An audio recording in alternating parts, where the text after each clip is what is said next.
اللہ تبارک و تعالی نے جب ابلیس سے یہ فرمایا کہ تو نے حضرت آدم علیہ السلام کو میرے حکم کے مطابق سجدہ نہیں کیا،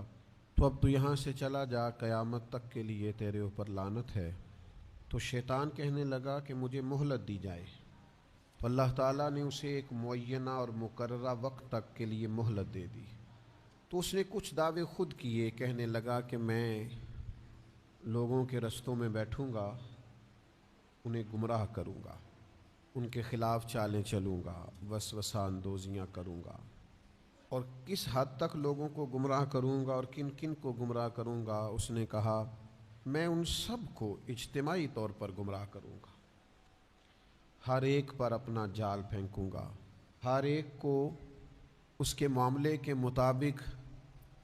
راہ حق سے ہٹانے کی کوشش کروں گا، الا عبادک منہم المخلصین، لیکن مالک جو تیرے مخلص بندے ہوں گے نا، وہ میرے شر سے بچے رہیں گے۔ دنیا میں ہر طرف شیطانی وساوس پھیل چکے، چاروں جانب فتنے، گمراہ کرنے والی باتیں، گمراہ کرنے والے رستے، ہر طرف منفی باتوں کا زور،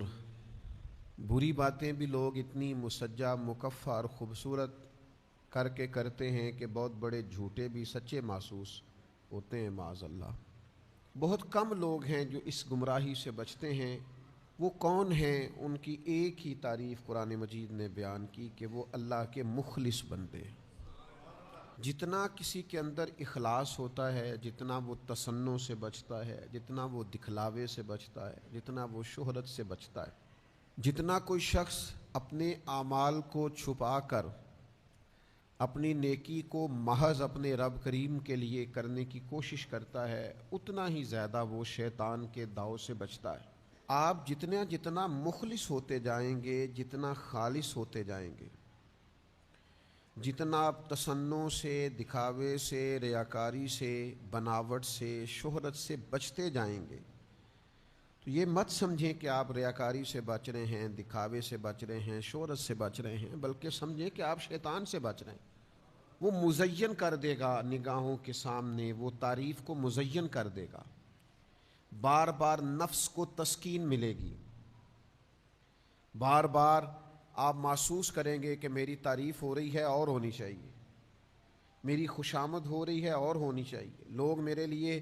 کیا کیا مناقب کہہ رہے ہیں اور ہونے چاہیے۔ اللہ کی رضا کا حصول